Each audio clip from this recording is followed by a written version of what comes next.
국방부 훈령 따위가 헌법을 뒤집습니까?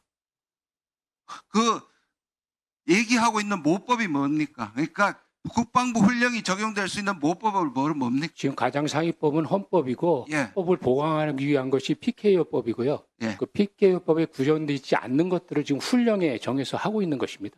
예, 두 가지만 맞고 마지막 말씀은 틀렸고요. 왜냐하면 우리가 지금까지 개인 파병이든 군인을 보내는 모든 방법은 세 가지 카테고리밖에 없습니다. 지금 말씀하신 것처럼 PKO하고 그다음에 다국적군하고 그다음에 한미동맹이 협의하여서 가는 겁니다.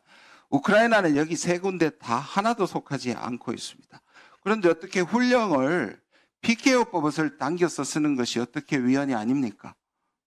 지금 PKO법에는 PKO 유엔에 관련된 그 PKO 파병에 관련된 것만 규정이 돼 있기 때문에 그거가 연계돼 있지 않은 파병에 대해서는 훈령으로 정해놓은 것입니다. 그게 훈령에 있는 개인 파병이 되는 것입니다. 자, 지금 보시면 모법이 없는데 모법에서 지정하지 않는 부분 포괄적으로 헌법에 결정되어 있기 때문에 그 법을 만들든지 아니면 이건 하면 안 되는 겁니다. 오늘 연장을 하러 오셨던 것은 국회의 권위를 존중하고 파병에 대한 기본적인 연장을 국회를 통과해야 된다는 매우 중요한 사실이 입각하고 있는데 지금 국방부 장관 대부분 이미 5명이 갔습니다.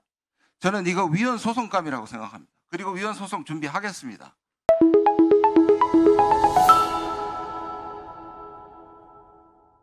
국방부 장관님 오늘 레바논하고 남수단 파병 연장안을 오셨죠? 예, 그렇습니다. 이유가 뭡니까? 이 파병안은 국회 동의를 받고 외교부 사안과 협력 사안이기 때문에 오셨죠? 예, 그렇습니다. 예, 그런데 지금 이미 제가 조사한 바로는 이미 5명이 나토와 우크라이나에 5명의 군인 신분이 들어가 있습니다. 이거 파병으로 보십니까? 아닙니까? 파병이 아닙니다. 파병이 아닙니까? 예.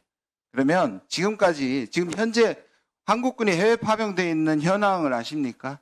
몇 개국에 몇 명인지 대강 아십니까? 예, 지금 현재로 나가 있는 건 4개국에 한 아닙니다. 예, 네, 그거는 4개국은 맞습니다. 대부분 그러니까 수백 명이 되는 거고요. 예, 12개국에 998명이 있고요. 지금 말씀하신 4개 지역 외에는 대부분 1명에서 7명입니다. 예, 개인 파병으로 가 있는 겁니다. 예, 근데 지금 국방부 장관께서 계속 개인 파병은 국방부 결정 사항이라고 하는데 이 자체가 계속 위헌 시비가 나고 있는 거 아시죠? 뭐 위헌은 아니라고 저희는 평가하고 있습니다. 왜냐하면 모법이 없습니다.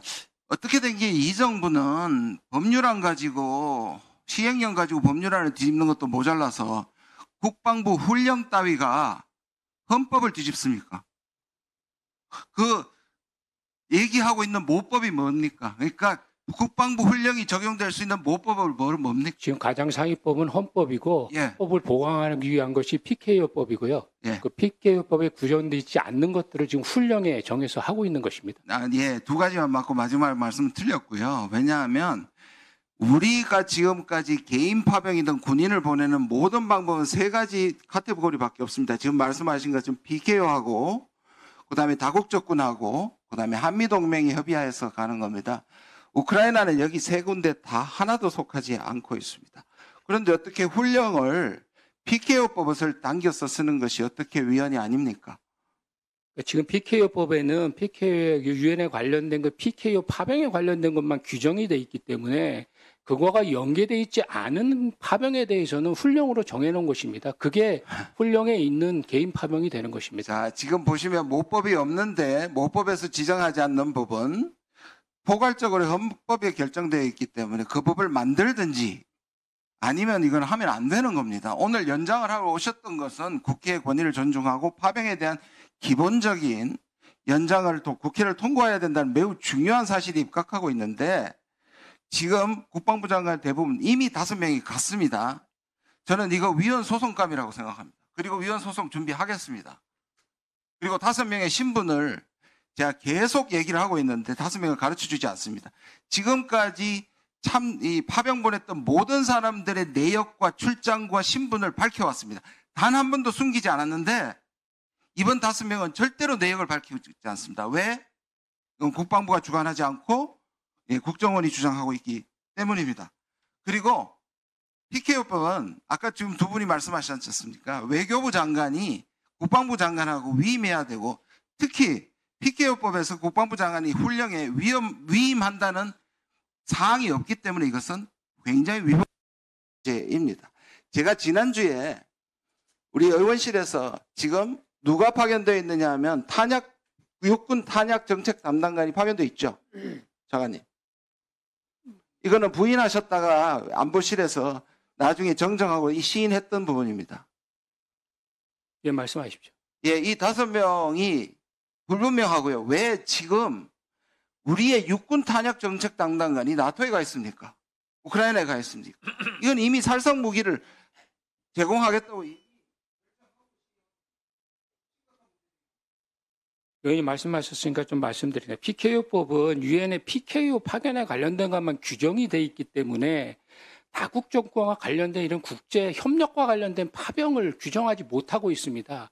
그것을 규정하기 위해서 10년대 PKO법이 만들어질 때 이어서 국방부 훈령으로 해외 파병에 관련된 훈령을 만든 것입니다.